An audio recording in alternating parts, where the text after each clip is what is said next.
Hey guys, आपका स्वागत है टारगेट सरकारी नौकरी चैनल पर। मैं हूं शाद अली।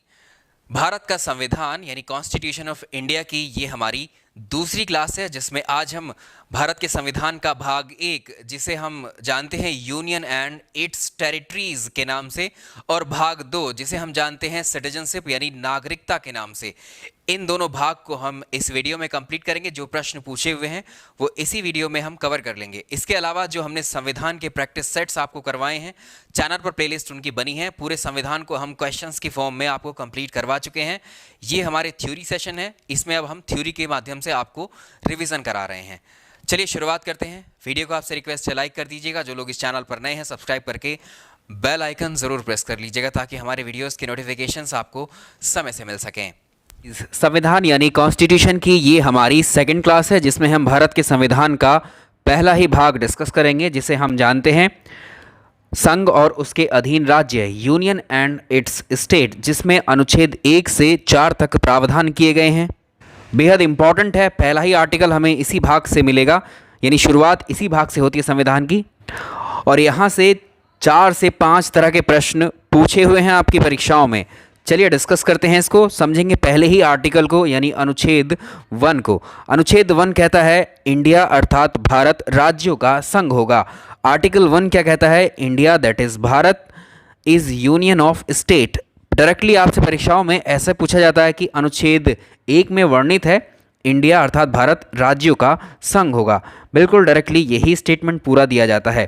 तो इस वाले अनुच्छेद से एक सवाल ये भी बना है कि भारत के संविधान में इंडिया को या भारत को कितने नामों से वर्णित किया गया है। तो इंडिया अर्थात भारत, यानी ये दोनों नामों का यूज़ किया गया है हमारे कॉन्स्टिट्यूशन में। यानी हमारा देश जो बना है वो यूनियन ऑफ स्टेट्स से बना है, यानी स्टेट्स को मिला करके बनाया है, राज्यों का संघ बनाया है।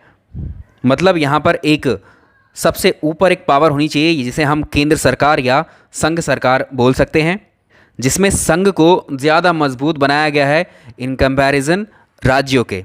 तो हमारे देश में जो संघ की सरकार है, केंद्र सरकार है, वो स्ट्रांग होती है, और जो राज्य होती हैं, राज्य सरकारें हमेशा ही कमज़ोर होती हैं केंद्र के मुकाबले में। तो इस तरह की जो संघात्मक सरकार का जो ढांचा है वो हमने कनाडा के संविधान से लिया है। और संवैधानिक तौर पर हमारे देश के 2 ही नाम हैं, एक तो भारत, दूसरा इंडिया। संवैधानिक तौर पर कहने का मतलब संविधान में जो मेंशन है। बाहर जितने भी अंतर्राष्ट्रीय जितनी भी संधियाँ होती हैं, पैक्ट वगैरह होते हैं, समझौते वगैरह, उनमें जो भारत का नाम लिखा जाता है अंतर्राष्ट्रीय संबंधों में, वो इंडिया ही लिखा जाता है। ये हुआ आपका आर्टिकल 1। अब बात करते हैं अनुच्छेद 2 यानी आर्टिकल 2 की। आर्टिकल 2 बात करता है भारत में नए राज्यों एवं क्षेत्रों का प्रवेश। देखो, भारत का जो क्षेत्र है, भारत जो संघ है, इसकी सीमा में अगर कोई भी बाहर का राज्य, बाहर का क्षेत्र आकर शामिल होना चाहता है, मिलना चाहता है, भारत में ही अपना जो है विलय कर देना चाहता है, तो इसकी जो इजाज़त देता है हमारा संविधान, वो आर्टिकल 2 के तहत देता है। अनुच्छेद 2 में इजाज़त मिली है, परमिशन है, ये शक्ति है भारत के संविधान को कि भारत में नए राज्यों एवं क्षेत्रों का प्रवेश किया जा सकता है। Entrance of new states and area, ये सवाल आपसे पूछा हुआ है आपकी परीक्षाओं में। दोनों ही आर्टिकल आपकी परीक्षा में पूछे गए हैं। तो ऐसा ही एक बार हुआ था कि कोई बाहरी क्षेत्र आकर हमारे देश में उसको मिलाया गया था भारतीय संघ में। ये था हमारा सिक्किम राज्य। एक बार कोई देश या कोई भी क्षेत्र आकर के, कोई राज्य इसमें बाहर का जो अभी एग्जिस्टिंग है भारत, उससे बाहर का आकर के मिलता है, तो वो अंदर आ तो सकता है भारत संघ में, भारतीय संघ में, लेकिन वो बाहर नहीं जा सकता। तो सिक्किम पहले भारत का हिस्सा नहीं हुआ करता था, इसे बाद में ऐड किया गया था। 35वां संविधान संशोधन अधिनियम आया था वर्ष 1974 के तहत। सिक्किम का विलय किया गया था भारत में, और इसे जो हमारा असम राज्य था, असम का को स्टेट या असम का सह राज्य इसको बनाया गया था। को स्टेट कह लीजिए या एसोसिएट स्टेट बनाया गया था असम का। इसको अगले ही साल क्या किया, अगला संशोधन लेकर के आए गए। अगला संशोधन जब आया 36वां संविधान संशोधन अधिनियम 1975 में, इसके तहत सिक्किम को सेपरेट राज्य बना दिया गया, इसको राज्य का दर्जा दे दिया गया।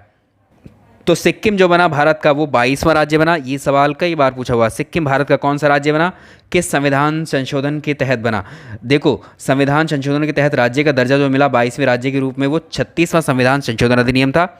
और ऐसे पूछता है सिक्किम को असम का सह राज्य किस संविधान संशोधन के तहत बनाया गया था, 35वां 1974 को। अब देखेंगे तीसरा अनुच्छेद आर्टिकल 3 आर्टिकल 3 कहता है भारत में जो नवीन राज्यों का जन्म है और इनके नाम और इनके सीमाओं में परिवर्तन किया जा सकता है अनुच्छेद 3 के तहत। मतलब जो एग्जिस्टिंग राज्य हैं भारत के, एक राज्य को तोड़कर दो राज्यों में बांट देना, या 3 राज्यों में बांट देना, या 2 राज्यों को मिलाकर एक कंबाइंड राज्य बना देना, ये सब, या किसी राज्य का नाम बदलना, ये सब शक्ति किस में है? ये सारी पावर आर्टिकल 3 में है। भारत में नए राज्यों का जन्म और इनके नाम और इनकी सीमा, यानी बाउंड्री अगर डिफाइन करना है, किसी राज्य की सीमा क्षेत्रों में परिवर्तन करना है, तो वो सब आर्टिकल 3 के तहत ही किया जाएगा।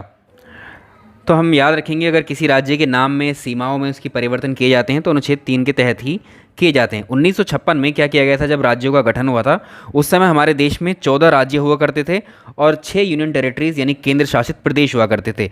ये सवाल पूछा हुआ है आपसे कि राज्यों के गठन के समय वर्ष 1956 में भारत में कुल कितने राज्य थे और कितने यूनियन टेरिटरीज थे? तो 14 राज्य याद रखिएगा और 6 यूनियन टेरिटरीज। ये सवाल एज इट इज़ पूछा हुआ है आपके एग्जाम में। और ये भी याद रखेंगे, अगर आर्टिकल 3 का इस्तेमाल हो रहा है, यानी आर्टिकल 3 को अगर प्रभावित किया जा रहा है, ऐसे कोई कानून बनाया जा रहा है जिससे आर्टिकल 3 अनुच्छेद 3 प्रभावित हो रहा है, तो इस विधि को, इस कानून को बनाने के लिए पहले राष्ट्रपति की अनुमति लेनी ज़रूरी होती है। उससे संबंधित कोई नया स्टेट अगर क्रिएट करना है तो उससे संबंधित जो भी बिल है, वो जो विधेयक है, वो किसके पास भेजना होगा? वो राष्ट्रपति के पास सबसे पहले भेजा जाता है। जब तक राष्ट्रपति इसकी स्वीकृति नहीं दे देते तो राज्य के गठन की प्रक्रिया शुरू ही नहीं की जा सकती है। वर्तमान में अगर हम देखें तो हमारे जो राज्य हैं वो 28 हैं और 8 यूनियन टेरिटरी हैं। आर्टिकल नंबर जो 4 है, ये ज़्यादा पूछा नहीं जाता परीक्षा में, लेकिन ये तीनों आर्टिकल बहुत पूछे आते हैं आपकी परीक्षाओं में। अनुच्छेद 1, 2, 3, 4 को प्रभावित करने वाला कानून साधारण विधेयक से भी बनाया जा सकता है।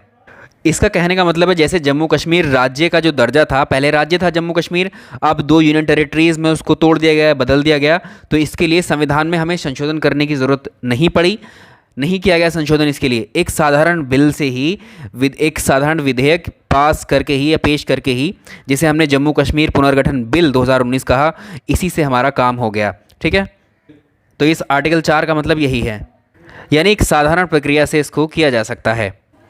चलिए हम बात करेंगे राज्यों के पुनर्गठन के बारे में। एवोल्यूशन ऑफ स्टेट्स कैसे हुआ भारत में, राज्यों के जो पुनर्गठन की शुरुआत हमारे देश में हुई, यानी जो अलग अलग राज्य थे, यूनिफिकेशन किस तरह से हुआ भारत में। तो आप जानते हैं भारत में पहले बहुत सारी रियासतें हुआ करती थीं। आज़ादी के टाइम, आज़ादी के पहले भी सैकड़ों रियासतें थीं भारत में, सब अलग अलग रूल कर रहे थे अपने लोकल एरियाज़ में, और उन सब का एकीकरण करने का काम जो सबसे ज़्यादा, जो सर्वाधिक योगदान दिया गया, वो सरदार वल्लभ भाई पटेल के द्वारा दिया गया। और भारत के एकीकरण में इनका अमूल्य योगदान है, इसीलिए इन्हें क्या कहा जाता है? सरदार वल्लभ भाई पटेल को भारत का बिस्मार्क कहा जाता है।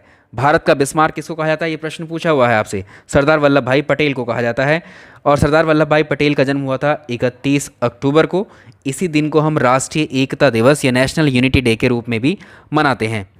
भाई बिस्मार्क कौन है? तो बिस्मार्क जो है, ये जर्मनी में जो अलग अलग पहले एरियाज़ थे, जर्मनी के एकीकरण करने में इनका बहुत महत्वपूर्ण योगदान रहा बिस्मार्क का। इसीलिए बिस्मार्क ने जो है कभी जर्मनी में ऐसे बहुत सारे अलग अलग क्षेत्र को जर्मनी में एक तरीके से विलय करने या एकीकृत करने का काम किया था। तो वैसे ही ठीक उन्हीं की तर्ज पर हम भारत का बिस्मार्क किसको कहते हैं? सरदार वल्लभ भाई पटेल को कहते हैं।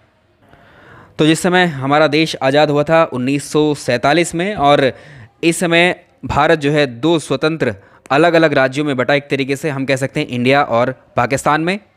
तो इंडिया में उस समय देखें, हमारे देश में 2 तरह के राज्य हुआ करते थे। एक तो प्रोविंस, जिनको हम प्रांत कहा करते थे, और दूसरे हुआ करते थे, ये जो प्रोविंस थे ये ब्रिटिश शासन के अंडर में हुआ करते थे, और इनकी संख्या 9 थी। और अगर हम वैसे देखेंगे, रियासतें, दूसरे जो राज्य थे वो प्रिंसली स्टेट कहलाते थे, देसी रियासतें कहलाती थीं। उनकी संख्या उस समय थी 552।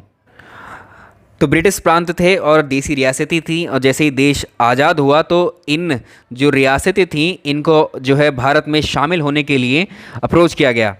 सारे रियासतों को कन्विंस करके इनमें मिला लिया गया, और इसमें 552 रियासतों में से 3 रियासतें ऐसी थीं जो भारत संघ में शामिल नहीं हुई थीं। कौन कौन सी थी? एक तो हैदराबाद, दूसरा जूनागढ़, तीसरा कश्मीर रियासतें भारत में शामिल होने से इन्होंने इनकार कर दिया था।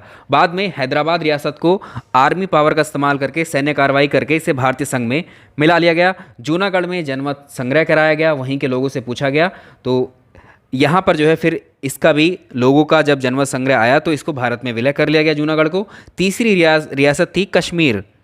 कश्मीर उस वक्त ना तो भारत में शामिल हुआ था ना ही पाकिस्तान में शामिल हुआ था, और इस समय राजा हरी सिंह यहाँ पर रूल करते थे। ये कहते थे कि हम भारत और पाकिस्तान से दोनों से ही अलग रहेंगे, पूरी तरह से स्वतंत्र रहेंगे। और आज़ादी के बाद में क्या हुआ, 1947 के बाद में, अक्टूबर 1947 में क्या हुआ, पाकिस्तान की सेना ने कश्मीर पर अटैक कर दिया। पाकिस्तानी आर्मी के द्वारा जो है जो कश्मीर था उस पर अटैक कर दिया गया, और जिस हिस्से को आज हम POK बोलते हैं, यानी पाक ऑक्यूपाइड कश्मीर या पाक अधिकृत कश्मीर बोलते हैं, जो हमने कल ही लेक्चर में पढ़ा है भूगोल के, इस POK वाले हिस्से पर अपना अधिकार कर लिया। इस बात से परेशान हुए जो राजा हरी सिंह थे, महाराजा, इन्होंने तुरंत एक जो है विलय पत्र सौंपा पंडित जवाहरलाल नेहरू को कि हम जो है भारतीय संघ में मतलब शामिल होने को तैयार हैं। वो राज़ी हो जाते हैं और 26 अक्टूबर 1947 को राजा हरी सिंह के द्वारा पंडित जवाहरलाल नेहरू को विलय पत्र सौंप दिए गए थे। तो ये हुआ, इस तरह से भारत संघ जो है बनने को तैयार हो रहा था। और इसी के दौरान यहाँ के बाद 1947 तक की बात हो चुकी, वर्ष आ गया 1948। 1946 में आप जानते हैं 11 दिसंबर 1946 को संविधान सभा के जो स्थायी अध्यक्ष हैं डॉक्टर राजेंद्र प्रसाद को बनाया गया था। और अगले ही वर्ष 1948 में क्या किया गया, डॉक्टर राजेंद्र प्रसाद के द्वारा ही एक कमीशन का गठन किया गया, एक आयोग का गठन किया गया जिसे हम जानते हैं धर कमीशन के नाम से, जिसके अध्यक्ष थे SK धर। इस आयोग को बनाने का जो उद्देश्य ये था कि राज्यों का पुनर्गठन करना था। SK धर जो है एक रिटायर्ड जज थे, ये इलाहाबाद हाई कोर्ट के, इन्हीं की अध्यक्षता में एक कमीशन बनाया गया जिसको कहा गया धर आयोग या धर कमीशन। आप जानते हैं आज़ादी के बाद सबसे बड़ा सवाल जो हमारे देश के सामने यही था कि राज्यों का गठन कैसे किया जाएगा, किस हिसाब से किया जाएगा। क्योंकि आप देखते हैं भारत के जो क्षेत्र हैं, अगर आप पूरब से पश्चिम, उत्तर से दक्षिण जाओगे तो बहुत ही डाइवर्स कंट्री है हमारा। मतलब हर किलोमीटर पर अगर आप देखोगे तो लैंग्वेज चेंज होती है, संस्कृति भी लगभग आप देखते हैं उत्तर भारत में अलग, दक्षिण भारत में अलग, पूर्व भारत में अलग, मतलब आर्ट जो कल्चर है यहाँ का बहुत डिफरेंट होता चला जाता है। ठीक उसी तरह भाषाएं भी डिफरेंट होती चली जाती हैं। तो भारत के अलग अलग क्षेत्रों से अब मांग उठने लगी कि भाषा के आधार पर राज्य बनाए जाएं, क्योंकि भारत में विभिन्न भाषी लोग हैं, अलग अलग भाषाओं को बोलते हैं, तो अलग अलग राज्यों को भाषा के आधार पर बांट दिया जाए, ऐसी डिमांड उठने लगी। इसकी समीक्षा करने के लिए धर आयोग का गठन किया गया था और 1948 में धर कमीशन ने अपनी रिपोर्ट पेश की, रिपोर्ट बनाई और इसमें एक तरीके से पूरी तरह स्ट्रांगली ये बता दिया कि हमारे देश में जो राज्यों का गठन होगा वो भाषा के आधार पर नहीं किया जाएगा, वो केवल और केवल प्रशासनिक आधार पर ही होना चाहिए, एडमिनिस्ट्रेटिव बेसिस पर ही होना चाहिए, यानी लिंग्विस्टिक बेसिस पर मना कर दिया इस आयोग ने। इसके बाद में वर्ष 1948 में जयपुर में कांग्रेस का एक अधिवेशन हुआ। इसमें पंडित जवाहरलाल नेहरू ने राज्यों के गठन के लिए एक समिति का गठन किया। इसको जानते हैं हम किस नाम से जानते हैं, JVP कमेटी या JVP समिति। J for Jawaharlal Nehru, V for Vallabh भाई पटेल, P फॉर पट्टाभी सीतारामैया।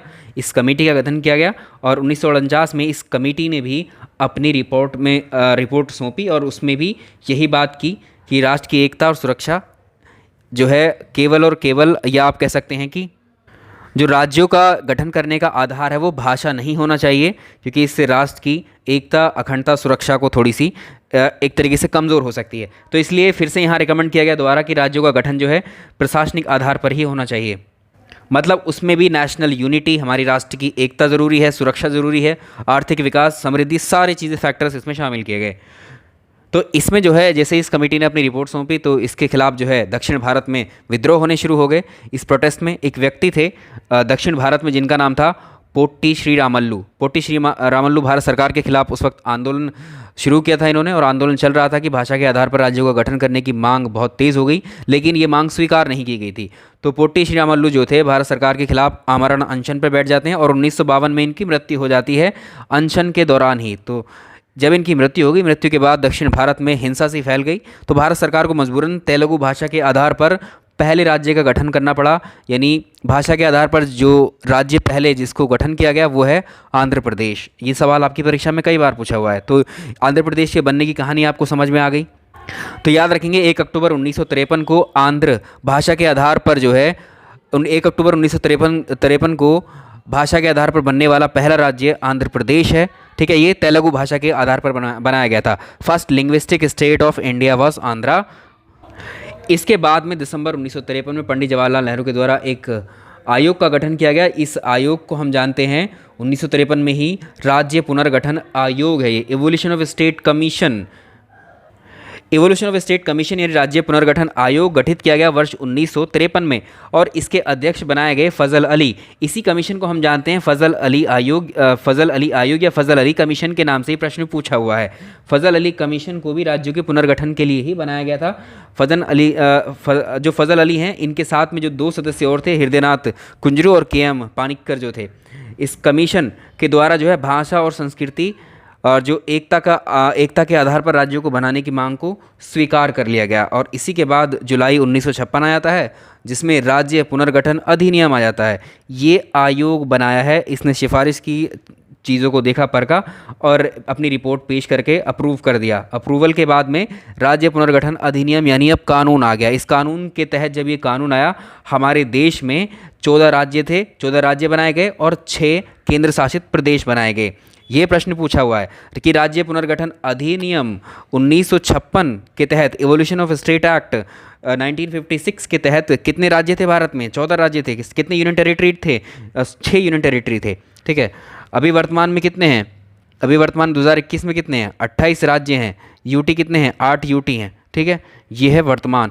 और हम बात करेंगे अब कौन कौन से राज्य थे वो 14 राज्य कौन कौन से थे? असम, बॉम्बे, मध्य प्रांत था एक सेंट्रल प्रोविंस, एक संयुक्त प्रांत जिसे हम यूनाइटेड प्रोविंस या उत्तर प्रदेश आज जानते हैं इस नाम से, बिहार था, जम्मू कश्मीर, पंजाब, केरल, मद्रास, मैसूर, उड़ीसा, राजस्थान, पश्चिम बंगाल, आंध्र प्रदेश, ये थे। और 6 यूनियन टेरिटरी में आते हैं आपके दिल्ली, हिमाचल, हिमाचल पहले यूटी हुआ करती थी, लक्षद्वीप जिसे हम लक्षद्वीप के नाम से जानते हैं, मणिपुर पहले यूटी हुआ करती थी, त्रिपुरा भी यूटी थी और अंडमान निकोबार यूटी थी। इसके बाद राज्यों का पुनर्गठन किस प्रकार से हुआ, कौन कौन से राज्य शामिल होते गए, अब इसको देखेंगे। देखो, इसमें 1954 में पौंडीचेरी को भारत में इसका विलय किया गया। 2 साल बाद 1956 में पौंडीचेरी को अब यूनियन टेरिटरी बना दिया गया। ठीक है, यूनियन टेरिटरी का भी दर्जा दिया गया इसको। 18 दिसंबर 1961 में गोवा, दमन दीव, इनको जो है सैन्य कार्यवाही करके पुर्तगालियों से खाली करवाया गया था और 1961 को ही इनको यूनियन टेरिटरी का दर्जा दिया गया था। अब बात करेंगे 1 मई 1960 को जो बॉम्बे स्टेट एवोल्यूशन एक्ट आया, बॉम्बे राज्य पुनर्गठन अधिनियम, इसके तहत बम्बई को 2 भागों में डिवाइड किया गया। एक बना हमारे देश का 15वां राज्य, भाई 14 अभी हम पढ़ चुके हैं, 14 राज्यों का गठन हुआ था, तो 15वां राज्य हमारे देश का बना। गुजराती भाषा के आधार पर बनाया गया किसको? गुजरात को। और बम्बई का जो नाम बदलकर महाराष्ट्र कर दिया गया, तो महाराष्ट्र का पुराना नाम क्या मिलता है? बम्बई। ठीक है, वो भी इस एक्ट के तहत किया गया था इसका नाम चेंज। ठीक है, वर्ष 1960 की बात है ये। चलो अब हम बात करेंगे 1 दिसंबर 1963 को असम से नागालैंड को काट कर या अलग करके एक सेपरेट राज्य बनाया गया। 1 नवंबर 1966 को पंजाब को, जो पंजाब है, पंजाब राज्य से हिंदी भाषा बोलने वाले और जो पंजाबी थे उनको, पंजाबी भाषा बोलने वालों को सेपरेट किया गया। तो जो हिंदी भाषा के साथ अलग में हुए थे वो राज्य बनाया गया हरियाणा और पंजाबी भाषियों के लिए पंजाब बनाया गया। और जो चंडीगढ़ थी इसको यूनियन टेरिटरी बनाया गया। ठीक है, तभी कब? 66 में। 2 जनवरी 1971 को हिमाचल प्रदेश को राज्य का दर्जा मिला। ये अभी बताया था हमने, पहले यूटी हुआ करता था, ये स्टेट का दर्जा मिला इसको। 21 जनवरी 1972 को उत्तर पूर्वी राज्य अधिनियम आया और इसको हम जानते हैं नॉर्थ ईस्टर्न स्टेट एक्ट के नाम से। इसके आधार पर 3 राज्य क्रिएट किए गए, इसको मार्क कर लीजिए। ठीक है, मणिपुर, त्रिपुरा, मेघालय, ये 3 राज्य क्रिएट किए गए थे इस एक्ट के तहत। अब है 26 अप्रैल 1975 को, अभी हमने देखा था 22वां राज्य बना भारत का कौन? 22वां राज्य क्या था? सिक्किम बनाया गया था। ठीक है, पहले सह राज्य था असम का। 1975 में क्या हुआ? ये 36वें संविधान संशोधन के तहत। ठीक है, 36वां संविधान संशोधन आया था इस वक्त। ये अभी पीछे हमने पहले ही आर्टिकल में डिस्कस किया था इसको। ठीक, अगले देखेंगे 20 फरवरी 1987 को मिजोरम और अरुणाचल प्रदेश 2 राज्य क्रिएट किए गए एक ही वर्ष में। ठीक, इसमें पहले अरुणाचल का नाम हुआ करता था नेफा। नेफा को हम जानते हैं north eastern frontier of Assam के नाम से। और 30 मई को 1987 को गोवा भारत का 25वां राज्य बना 56वें संविधान संशोधन अधिनियम 1987 के तहत। चलिए, सबसे इंपॉर्टेंट ये रहे लास्ट के, एक इंपॉर्टेंट सारे ही हैं ये। ठीक है, ये क्रम आपको याद रखना। 1 नवंबर 2000 को 3 राज्य क्रिएट किए गए थे। इसमें कौन कौन से थे? इसमें छत्तीसगढ़ को भारत का 26वां राज्य बनाया गया एमपी से लग करके, उत्तराखंड को 27वां राज्य बनाया गया यूपी से लग करके, झारखंड को 28वां राज्य बनाया गया बिहार से लग करके, और 2 जून 2014 को तेलंगाना स्टेट को क्रिएट किया गया था आंध्र प्रदेश से अलग करके। तो 29वां राज्य भारत का कौन सा था? तेलंगाना। और वर्ष 2020 में जो जम्मू कश्मीर राज्य था, इसको राज्य का दर्जा समाप्त करके 2 यूनियन टेरिटरीज़ में बाइफरकेट किया गया, अलग अलग किया गया। इसमें देखिए याद रखिएगा 1 नवंबर 2000 को तो 36वां राज्य बनाया गया था, ठीक है। और इस राज्य की भी डेट लिख लीजिए यहाँ पर 9 नवंबर वर्ष 2000 को, ये वर्ष सेम है, ठीक है। इसको बनाया गया था उत्तराखंड को। और इसी महीने में 15 नवंबर को ही बनाया गया था, वर्ष था 2000 ही, वर्ष था 2000 झारखंड को क्रिएट किया गया था। तो ये 26, 27, 28 में राज्य बने थे इस तरह से। तो ये वीडियो में हम इतना ही डिस्कस करेंगे। वीडियो पसंद आया हो तो लाइक और शेयर ज़रूर कीजिएगा, और मिलते हैं अपने नेक्स्ट लेक्चर में। एक सवाल प्रैक्टिस सेट कल शुरू करते हैं, साथ ही इनके क्वेश्चंस की प्रैक्टिस भी अब साथ के साथ कराते चलते हैं। आप, मुझे लगता है जो मैं इनकी प्रैक्टिस आपको इतिहास और संविधान और भूगोल की करवाई है मैंने आपको, वो आप लोग नहीं देख रहे हैं, तो फिर से अगर आपको शुरू करना है, फिर से रिवीजन करना है तो बता दीजिएगा, फिर से उसको रिवाइज़ करा देंगे आपको क्वेश्चंस की फॉर्म में। कमेंट में ज़रूर लिखना। Thank you so much.